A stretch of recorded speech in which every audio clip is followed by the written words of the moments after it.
আমি আমাতেই ঠিক আছি। বয়স বেড়ে যাচ্ছে, তা তো বাড়ারই কথা, বাড়তে থাকুক।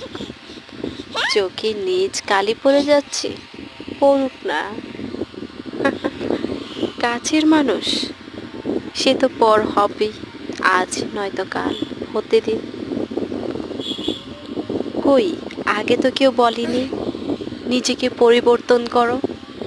এখন কেন এখন কেন আমি অন্যের জন্য নিজেকে পরিবর্তন করতে পারবো? আগে যেমন ছিলাম এখনো তেমন করেই থাকি না, অগোছালো, অনিয়মে। আমি আমাতে ঠিক আছি। শুধু অন্যের জন্য নিজেকে পরিবর্তন করতে হলে নিজের প্রতি অনেক অবিচার করা হবে।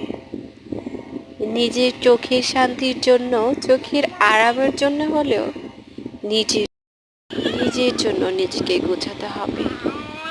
অন্যের জন্য নিজেকে গুছিয়ে কি লাভ? সেই অন্যে কোনো একদিন অন্যের কিছুর জন্য নিজেকে কষ্ট দেবে। তাই বলি কি, অন্যের জন্য নিজেকে না গুছিয়ে একান্ত নিজের জন্যই নিজেকে গুছিয়ে তোলো।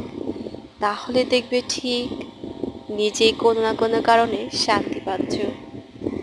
আর হ্যাঁ বন্ধুরা, যদি আমার কথাগুলো ভালো লেগে থাকে তাহলে অবশ্যই প্লিজ পেজটা, আর হ্যাঁ বন্ধুরা, যদি আমার পেজটাকে ভালো লেগে থাকে, আমার কথাগুলো তোমাদের কাছে ভালো লেগে থাকে, আর হ্যাঁ বন্ধুরা, যদি তোমাদের কাছে আমার কথাগুলো ভালো লেগে থাকে তাহলে প্লিজ চ্যানেলটাকে সাবস্ক্রাইব করে এমন আরও অনেক নতুন নতুন কথা শেয়ার করার জন্য সুযোগ করে দেবে। তোমাদের পাশে আমাকে রাখবে ভাই, ফলো করতে, সাবস্ক্রাইব